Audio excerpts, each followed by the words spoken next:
கலைஞர் தொலைக்காட்சி நேயர்களுக்கு வணக்கம் and welcome to சினிமா செய்திகள்.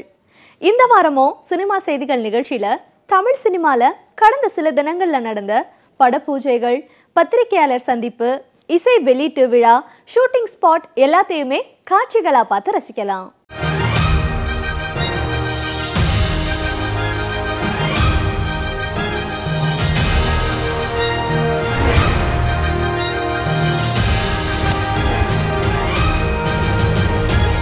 இந்தியாவையும் கடந்து உலக அளவில் புகழ்பெற்ற இந்திய சினிமா படைப்பாளிகளில் முக்கியமானவர் இயக்குனர் எஸ். ராஜமௌலி. ராஜமௌலி இயக்கிய படங்கள் தமிழ்ல நேரடியாகவும் ரீமேக் செய்தும் வெளிவந்து வெற்றி அடைஞ்சிருக்கு. செய்தி என்னன்னா, இயக்குனர் எஸ். ராஜமௌலி அடுத்ததா ராம் சரண் தேஜாவையும் ஜூனியர் என்டிஆரையும் வைத்து ஒரு படத்தை இயக்குறாரு. இந்த படமும் வரலாற்று பின்னணி கொண்ட கதையா. சினிமாவில் உள்ள அனைத்து தொழில்நுட்ப கலைஞர்களின் உழைப்பும் சமூக வலைத்தளங்களால் அறியப்படுகிறது. அதனால் அவர்களுடைய உழைப்பும் பெருமைப்படுத்தப்படுகிறது. என் பேர் விஜய் ரத்னம். நான் ஒரு சவுண்ட் டிசைனர். தமிழில் வந்து ஒலியமைப்பாளர்னு சொல்கிறாங்க. நான் வந்து சமீபத்தில் அவள் படத்துக்கு சவுண்ட் டிசைன் பண்ணியிருக்கேன். என் கூட விஷ்ணு கோவிந்த், ஸ்ரீசங்கர்னு 2 பேர் சவுண்ட் டிசைன் பண்ணியிருக்காங்க. மிக்ஸ் பண்ணும்போது ரஹமதுல்லாவும் விஷ்ணு கோவிந்தும் சேர்ந்து மிக்ஸ் பண்ணாங்க. இதுக்கு முன்னால் நான் வந்து மாற்றான், மரியான், அநேகன், கவன், போகன் இந்த மாதிரி படங்கள்லாம் சவுண்ட் டிசைன் பண்ணியிருக்கேன். என் பேர் ரஹமத்துல்லா. சவுண்ட் மிக்சிங் இன்ஜினியராக இந்த சினிமாவில் ஒர்க் பண்ணிகிட்ருக்கிறேன். ரீசெண்டாக பண்ண படங்களில் பார்த்திங்கன்னா அவல்ன்ற படம் சவுண்ட் மிக்ஸ் பண்ணியிருக்கோம். அதுக்கு முன்னாடி கவன், போகன், மரியான் இந்த மாதிரி படங்கள்லையும் ஒர்க் பண்ணியிருக்கிறேன். அதுக்கு முன்னாடி ரெக்கார்டிங் இன்ஜினியராகவும் ஒர்க் பண்ணியிருக்கிறேன். நிறையா சாங்ஸ்லாம் மிக்ஸ் பண்ணியிருக்கிறேன். இப்போது ரீசெண்டாக பார்த்திங்கன்னா அண்ணாதுரைன்ற அந்த படங்களில் ஒர்க் பண்ணிகிட்ருக்கேன். சவுண்ட் டிசைன் பார்த்திங்கன்னா இது வந்து ஆக்சுவலாக தெரியக்கூடாதுன்றது இந்த ஆர்ட்டோட ஒரு முக்கியமான விஷயம். இப்போ ஃபார் எக்ஸாம்பிள் இந்த அவல் படத்தில் பார்த்திங்கன்னா எல்லோரும் அந்த விண்டோவில் வந்து பேய் வந்து அடிக்கிற ஒரு சீனை வந்து எல்லோரும் பெருசாக சொல்கிறாங்க. அதே மாதிரி அந்த எக்ஸாசிசம் சீனு அதெல்லாம் பார்த்திங்கன்னா. ஸோ இதெல்லாம் பார்த்திங்கன்னா உண்மையில நாங்கள் என்ன சவுண்டு போட்டோன்னு நீங்கள் உங்களுக்கு தெரிஞ்சதுன்னா அது மேலே நம்பிக்கையாக போயிடும். இப்போ ஃபார் எக்ஸாம்பிள் அந்த விண்டோவில் வந்து பேய் அடிக்கிற சீன் பார்த்திங்கன்னா உண்மையிலே ஒரு ஒரு ஒரு ஒரு உருவம் வந்து ஒரு கிளாஸ் டோரில் அடிச்சதுன்னா அந்த சத்தம் வராது. நாங்கள் என்ன பண்ணியிருக்கோன்னா ஒரு ட்ரம் பீட்டு, ஒரு ஒரு ஒரு கிரவுல், ஒரு அனிமலோட கிரவுலு, இந்த மாதிரி ஒரு சில விஷயங்களை கன்ஸ்ட்ரக்ட் பண்ணி சேர்த்து போட்டு உங்களை பயமுறுத்துறோம். நம்ம மியூசிக் அந்த ஹெவியான ஒரு மியூசிக் இருக்கும். இதேமாரி சவுண்ட் டிசைன் எலிமெண்ட்ஸ் இவங்க பண்ண சவுண்ட் டிசைன் எலிமெண்ட்ஸ் பார்த்திங்கன்னா எக்ஸ்ட்ரானரியாக ரொம்ப எல்லாம் ஒரு நிறைய டோர் அதில் அந்த நீங்கள் நல்ல விஷுவலில் நோட் பண்ணி பார்த்தீங்கன்னா அந்த விஷயம்லாம் அவ்வளோ நடக்காது. பட் அது நடக்கிற மாதிரியான சத்தத்தை போட்டிருப்பாங்க. ஏன்னா அப்போ தான் அந்த சீனோட இம்பாக்ட் இன்னும் ஜாஸ்தி பண்ணும். இயக்குனர் நடிகர் சசிகுமார் அடுத்ததா மருது பாண்டியன் இயக்கத்தில் அசுரவதம் படத்தில் நடிக்க இருக்காரு. தலைப்பிலேயே வதம் இருக்கிறதால இந்த படத்தில் அதிகமான சண்டை காட்சிகள் இருக்கும்னு எதிர்பார்க்கப்படுது. சீமதுரை இந்த படத்தின் இசை வெளியீட்டு விழா மற்றும் பத்திரிகையாளர் சந்திப்பை பார்க்கலாம். தீரன், வர்ஷா, விஜய் சந்திரசேகர் நடிக்க கிராமத்து மண்வாசனை உள்ள இந்த படத்தை இயக்கியிருக்காரு Santhosh Thiyagarajan. Phone media works Sujay Krishna Seemadurai படத்தோட ப்ரொடியூசர்னா வில்லேஜ் லவ் ஸ்டோரி எடுத்துருக்குறோம். நல்லா வந்திருக்குங்க.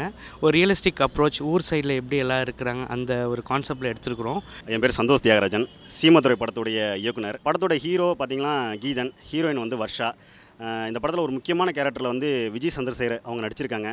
ரொம்ப சிறப்பாக பண்ணி கொடுத்துருக்காங்க. மற்ற எல்லா கோஆர்டிஸ்ட்டுமே ரொம்ப நல்லா நடிச்சு கொடுத்துருக்காங்க. நான் வர்ஷா போடலாமா? இது சீமதுரை படம் வந்துட்டு ரொம்ப ஸ்பெஷலான படம். இந்த படத்தில் நான் பூர்ணின்னு ஒரு கேரக்டர் ப்ளே பண்ணியிருக்கேன், ஃபீமேல் லீடாக பண்ணியிருக்கேன். இது கம்ப்ளீட் ஒரு நாங்கள் பட்டுக்கோட்டையில் ஷூட் பண்ணோம். பேர் ஜோஸ் ஃப்ரான்க்லின். நான் இந்த படத்தோட மியூசிக் டைரக்டர். இந்த படத்தில் 4 சாங்ஸ், 3 மெலடி சாங்ஸ், ஒரு ஃபாஸ்ட் சாங். என் பேர் கீதன். படம் பற்றி சொல்லணுன்னா ஒரு அருமையான காதல் கதை, ஒரு மண்வாடை மாறாத ஒரு ரூரல் சப்ஜெக்ட் தான் இது. நான் தான் உங்கள் நான்மகன் மகேந்திரன் பேசுகிறேன். இந்த படத்தோட இயக்குனர் சந்தோஷ் தியாகராஜன். எனக்கு ஒரு முக்கியமான கேரக்டர் கொடுத்துருக்காங்க. பாடல்கள்லாம் நல்லா வந்திருக்கு. ஒரு நேட்டிவிட்டி சப்ஜெக்ட்டு. என் பேர் சந்தோஷ், கொரியோகிராஃபர். இந்த படத்தில் நான் சிங்கிள் கார்டாக ஒர்க் பண்ணியிருக்கேன். ஸோ எல்லா சாங்ஸும் நான் தான் கொரியோகிராஃப் பண்ணியிருக்கேன். ஃபைட் மாஸ்டர் டேஞ்சர் மணி பேசுகிறேன். இது ஒரு லவ்வபுள் ஆக்ஷனாகவே பரபரப்பாக இருக்கும். இது ஒரு லவ்வபுள் ஆக்ஷன். ரொம்ப அழகாக வந்துட்டு இந்த படத்தில் வந்து நாங்கள் ஒரு லைவான ஒரு ஸ்டண்ட் ஒன்று பண்ணி கொடுத்துருக்கேன். விஜய், நயன்தாரா நடிக்க பிரபுதேவா இயக்கியிருந்த திரைப்படம் வில்லு. இயக்குனர் AR முருகதாஸ் இயக்க இருக்கும் விஜயின் 62வது படத்துல நயன்தாரா விஜய்க்கு ஜோடியா நடிப்பாங்கன்னு எதிர்பார்க்கப்படுது. இப்படை வெல்லும். உதயநிதி ஸ்டாலின், மஞ்சிமா மோகன் நடிச்சிருந்தாலும் இந்த படத்துல தீவிரவாதிகளில் ஒருவரா முக்கியமான கதாபாத்திரத்தில் நடித்திருந்தவர் ரேச்சல். இவரின் அடுத்தடுத்த சினிமா பயணத்தை பார்ப்போம். நான் உங்கள் டாக்டர் ரேச்சல். இப்படை வெல்லும்ல நீங்கள் என்னை காயத்ரியாக பார்த்துருப்பீங்க. ஆக்சுவலி இந்த என்னோடய லைஃப் டைம் எக்ஸ்பீரியன்ஸுன்னு தான் சொல்லணும். I am so thankful to Gaurav sir. ஏன்னா Gaurav sir first time auditions கூப்பிட்டும் போது நான் ஒரு டாக்டர் கேரக்டருக்கு தான் கூப்பிட்டுருந்தாங்க. நான் நினச்சேன் ஓகே டாக்டர்ன்றதுனால ஒரு டாக்டர் கேரக்டர் தான் கிடைக்கும் போல் அப்படின்லாம் நினச்சி தான் அங்கே போனேன். பட் அந்த டைலாக் சொல்லி முடித்தோடனே கௌரவ் சார் இதை வேணால் சொல்லி ட்ரை பண்ணி பாருங்களேன் அப்படின்னு சொல்லிட்டு நான் காயத்ரி கேரக்டர் பேசுகிற ஒரு டைலாகை சொன்னாங்க. அதை நான் சொல்லி காட்டினோடனே அவர் சொன்னார், ஓகே ஃபைன், வேண்டியதை வர வச்சிடலாம், ஒன்றும் பிரச்சனை இல்லை, உங்ககிட்ட I can extract work, problem இல்லை, நீங்கள் போயிட்டு வாங்க அப்படின்னு சொல்லிட்டு ஒரு நாள் ஃபோட்டோஷூட்க்கு வர சொல்லியிருந்தாங்க. நான் அந்த ஃபோட்டோஷூட் போகும்போது தான் நான் பார்க்குறேன், like Uday sir, Daniel Balaji sir எல்லாருமே அங்கே தான் இருந்தாங்க. எனக்கு அதுக்கு மேலே என்ன சொல்கிறதுனே இல்லை, வார்த்தையே இல்லை. ஏன்னா டேனியல் பாலாஜி சாரோட பேராக தான் பண்ண போகிறேன் அப்படின்றத எனக்கு அங்கே போய் தான் தெரியணும் போது நான் completely flattered. And Uday sir மாதிரியான ஒரு டவுன் டு அர்த் ஆளுங்களெல்லாம் பார்க்க முடியுமான்றது எனக்கு தெரியல நிஜமா.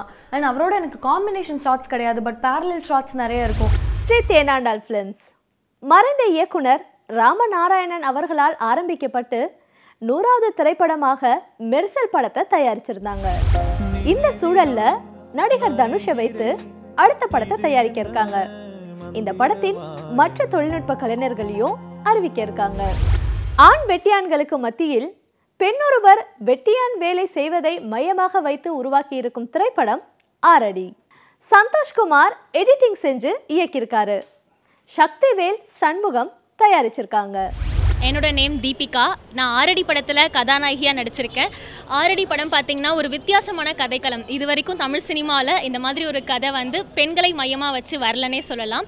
ஆக சுடுகாட்டில் வேலை செய்யக்கூடிய ஆண்களை தான் நீங்கள் பார்த்துருப்பீங்க. ஆனால் இந்த ஆரடி படத்தில் பார்த்திங்கன்னா ஒரு பெண் சுடுகாட்டில் இத்தனை ஆண்களுக்கு மத்தியில் எவ்வளவு நிறைய கஷ்டங்கள், அவங்களுக்கு அந்த இடத்துல அத்தனை ஆண்களுக்கு மத்தியில் வேலை செய்கிறது அப்படிங்கிறது ஒரு சாதாரண விஷயம் கிடையாது. ஆக இந்த சமூகம் ஒரு வெட்டியாலை எப்படி பார்க்கிறது போன்ற பல கதைக்களங்களை ரொம்பவே அழகாக சுவாரஸ்யமாக இந்த ஆரடி படத்தில் உங்களால் பார்க்க முடியும். என் பேர் விஜயராஜ். ஆரடி படத்தில் லீடாக பண்ணியிருக்கேன். இந்த படம் எது பேஸ் பண்ணி பார்த்திங்கன்னா ஒரு சுடுகாடு சம்மந்தப்பட்டமான ஒரு பேஸ் பண்ண ஒரு படம். இதில் ஒரு பெண் வெட்டியான் சம்மந்தப்பட்ட ஒரு கதை. அதனால தான் ஆரடி, அது ஐட்டுக்கான டைட்டில் கிடையாது. இது நான் நவீன்குமார் பேசுகிறேன், இந்த படத்தோட ப்ரொடியூசர். ஆரடி படம்ன்ற படம் நாங்கள் எடுத்திருக்கோம். ரொம்ப சிறப்பாக வந்திருக்கு. இந்த படத்தை மிஸ்டர் சந்தோஷ்குமார் இயக்கியிருக்காரு. படத்தோட story, screenplay and dialogues சக்திவேல்ன்றவர் பண்ணியிருக்காரு. படத்துக்கு மியூசிக் அபிஜோஜோன்றவர் பண்ணியிருக்காரு. ரொம்ப சிறப்பாக வந்திருக்கு. இது ரொம்ப டிஃப்ரெண்ட்டான ஸ்டோரி. என் பேர் சந்தோஷ். இந்த படத்தை டைரக்ட் பண்ணியிருக்கேன். ஆல்ரெடி 10 குறும்படங்கள் பண்ணியிருக்கேன். அதில் 3 அவார்டு வாங்கியிருக்கேன். படம் நல்லா வந்திருக்கு. Hi, this is Jivitha. So இது என்னோடய ஃபர்ஸ்ட் ஃபிலிம். தென் எனக்கு ரொம்ப பிடிச்ச ஃபிலிம். ஆண்கள் மட்டும் செய்கிற இந்த வெட்டியான் ஒர்க்கை பெண்கள் செஞ்சால் எப்படி இருக்கும், ஸோ அதில் வர கஷ்டங்கள் என்னென்ன அப்படின்றத படத்தில் அழகாக எடுத்து காட்டியிருக்காங்க. சுடுகாட்டில் வேலை செஞ்சுக்கிட்டு வாழ்க்கையில் நடத்திக்கிட்டு இருக்கிறது, அதுக்குள்ளே ஒரு லவ் ஆகி பெரிய ரேஞ்ச் ஆகும். அருமையாக இருக்கும். இது பெரிய ஒரு அவார்டு படமாக இருக்கும். ஹிப்பா பாதி பல கதைகளை கேட்டாலும் இப்போ ஹாக்கி வீரரா ஒரு படத்தில் ஹீரோவா நடிக்க சம்மதிச்சிருக்காரு. இந்த படத்தை இயக்குனர் சுந்தர்சி தயாரிக்க இயக்குனரா அறிமுகமாகிறாரு பார்த்திபன். நடிகர் வடிவேலுவின் புகழ்பெற்ற வசனங்களில் ஒன்று, நான் அப்படியே ஷாக் ஆயிட்டேன். இந்த படத்தின் துவக்க விழாவை பார்க்கலாம். மைக்கேல் ஹீரோவா, மாயா ஹீரோயினா நடிக்க இவர்களுடன் சிங்கம் புலியும் சேர்ந்து நடிச்சிருக்காரு. இந்த படத்தை தயாரிச்சிருக்காங்க PSR ஃபிலிம் ஃபேக்டரி. நான் அப்படியே ஷாக் ஆயிட்டேன். Scene number 1, shot number 1, take number 1.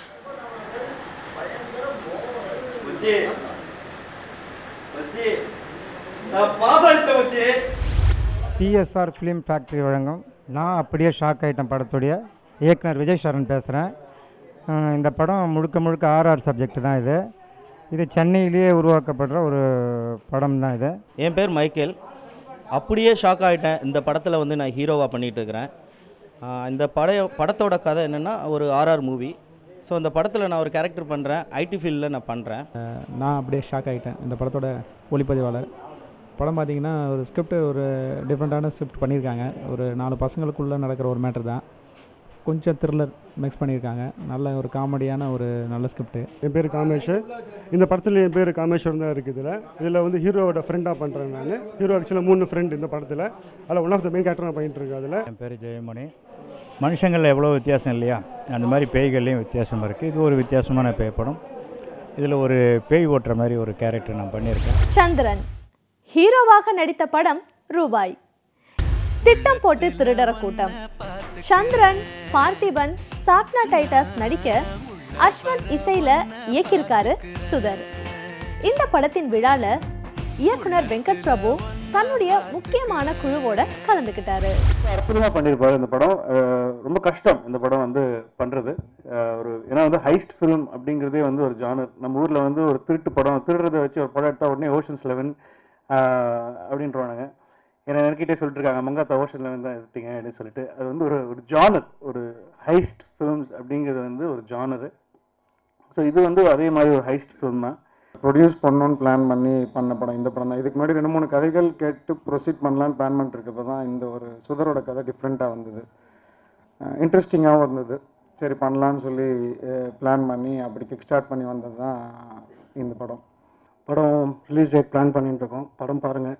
படம் நீங்கள் என்ஜாய் பண்ணிங்கன்னா நல்லா எழுதுங்க. நீங்கள் எதிர்பார்த்த லெவலுக்கு படம் இல்லைன்னா கொஞ்சம் சுமாராக வச்சு செய்யுங்க. இதுதான் ஃபஸ்ட்டு படம். So learn by mistakes. எனக்கு இருக்கிற ஆசைக்கு, எனக்கு இருக்கிற அந்த பேராசைக்கும், எனக்கு இருக்கிற அந்த பேஷனுக்கும் மதிப்பு கொடுத்து 2 பேரும் லட்சக்கணக்கில் சம்பாதிச்சுட்டு இருக்கும்போது அந்த வேலையை விட்டு கோடிக்கணக்கு போட்டு தம்பி மேலே ஒரு நம்பிக்கை வச்சு எடுத்துருக்கிறாங்க. ஸோ அந்த நம்பிக்கை வீணாகக்கூடாதுன்னு என்டையர் டீம் நம்புகிறோம். இந்த பாட்டை வந்து இந்த எல்லா பாடலுமே ரொம்ப அருமையாக இசையமைச்சிருக்காங்க. ரொம்ப மெனக்கட்டு பண்ணியிருக்காங்க. ஒரு இன்ஸ்ட்ருமெண்ட், ஒரு வார்த்தை, ஒரு சுச்சுவேஷன், இது எல்லாமே ரொம்ப யோசிச்சு முன்னே மாதிரி வந்துடக்கூடாது. எதுவும் இரட்டை வசனங்கள் எதுவும் வந்துடக்கூடாது. புதுமையாக இருக்கணும், வார்த்தைகள் புதுமையாக இருக்கணும், கருத்துக்கள் புதுமையாக இருக்கணும். இந்த மாதிரி நிறைய யோசிச்சு பண்ணாங்க. ட்ரெய்லர்லாம் பார்த்தா நல்லா இருக்கு. சந்திரன் இப்போ எங்கள் டீமில் ஒருத்தர் ஆகிட்டாரு, பார்ட்டி டீமில். ஸோ சந்திரனுக்கு வாழ்த்துக்கள். ரகு, சந்திரன் எங்கள் 2 பேருடைய அந்த அந்த ஒரு நல்ல விஷயம். இந்த சினிமா வந்து அது நிறைய பெரிய ஒர்க்கில் இருந்தார் ரகு. அதை விட்டுட்டு சினிமாக்காக வந்து அந்த ஒரு பேஷனுக்காக வந்து அதுக்கான பயங்கர டெடிக்கேட்டடாக 2 பேருமே இருக்காங்க. ஸோ அந்த டெடிக்கேஷனுக்காக இந்த படம் வந்து கண்டிப்பாக ஒரு மிகப்பெரிய ஹிட் ஆகும். ஒரு 2 hours 6 minutes 2 hours 10 minutes வயிறுக்குள்ள சிரித்து என்ஜாய் பண்ணுற ஒரு படம். கிரிக்கெட் சுற்றி வர ஒரு கதை. மொத்தமாக சொல்ல முடியாது, கண்டிப்பாக டைரக்டர் வந்து கோச்சிப்பார். அது மாதிரி பார்த்திபன் சார் விக்கு ரொம்ப நல்லா இருக்கு. அவருக்கு அது பார்த்தோன்னே ஒரு அட்டென்ஷன் போச்சு அங்கே மேலே. அவருக்கு ஃபேஸுக்கு ரொம்ப அமைஞ்சிச்சு. அந்த ஸ்டைல் நல்லா இருந்துச்சு அவர் பேசினது எல்லாமே. ஃபர்ஸ்ட் டைம் சந்திரன் இதில் வந்துட்டு ஒரு திருடுற மாதிரி ஒரு லுக்கில் அது மாதிரிலாம் பண்ணுறது நல்ல விஷயந்தான். So all the best. இன்னும் நல்லா பண்ணுங்க. இந்த டீமில் எல்லாருக்கும் all the best. 2 MBனா 2 movie puffs இல்லை, 2 மேட் பிரதர்ஸ் அபவுட் சினிமா. எப்போ பார்த்தாலும் சினிமா பற்றி தான் பேசிகிட்டு இருப்பாங்க. ஆனால் வந்து ஆஃபீஸில் படம் பார்த்தது எனக்கு தெரியல. நிறைய ஆஃபீஸ் போயிருக்கேன், எனக்கு தெரியாமல் படம் பார்த்துருக்காங்க. ஸோ ஐ திங்க் இன்னைக்கு போட்டு காட்டுவாங்கன்னு நினைக்கிறேன். So I wish them all the very best. சந்திரனே ராகுன்னு தான் பார்த்தேன். எல்லாருக்கும் இப்படி ஒரு அண்ணனோ இல்லை தம்பியோ அமைச்சிட்டாங்கன்னா இதெல்லாம் ரொம்ப ஈஸி. ஸோ அந்த ஒரு சப்போர்ட் இருக்குது. ஸோ இந்த சப்போர்ட் எப்போவுமே வந்து இதே மாதிரி இங்கே எப்போவுமே இருக்கணும்னு ரொம்ப ஆசைப்படுறேன். நான் பார்த்த விஷயங்கள் ரொம்ப அழகாக இருந்தது. சொன்ன மாதிரி டிஓபியோட ஒர்க்கும் சரி, ஆர்ட் டிபார்ட்மெண்ட் ஒர்க், ஃப்ரேம் ஃபுல்லாக ஆக்டர்ஸு, அவ்வளோ குதூகலம், சந்தோஷம் எல்லாமே ஃப்ரேமில் இருக்குது. ரொம்ப அருமையான ரோல். படத்தில் நான் திருடுறேன், பட் ஆனால் போலீஸ் ஆஃபீஸராக வேறு இருப்பேன். ஸோ என்ன லிங்க்கில் அப்படி பண்ணாருன்னு தெரில. கேரக்டர் வந்து கம்பி கஜா அப்படின்னு ஒரு மேட்ரு. பேர் என்னது? கம்பி கஜா. என்ன பண்ணுவார்னா வீடு வீடாக போய் பூட்டு உடைக்கிற கேரக்டர், கம்பி விட்டு பூட்டு உடைக்கிற கேரக்டர். ஆனால் கேட்டதுக்கு நல்லா இருப்பேன் அந்த கேரக்டர். யார் அந்த காமெடி பீஸ் அப்படி கேட்டேன். அந்த காமெடி பீஸ் நீ தான் பிரதர் டம்மால் முடிச்சு பார்த்தேன். கதையை கேட்டது ரொம்ப பிடிச்சி போச்சு. இன்றைக்கு சினிமா செய்திகள் நிகழ்ச்சியில் வந்த எல்லா சுவாரஸ்யமான செய்திகளையும் பார்த்து ரசிச்சிருப்பீங்க. மீண்டும் இதே நிகழ்ச்சியில் சந்திக்கலாம். அதுவரை உங்களிடமிருந்து விடைபெறுபவர் சுமையா.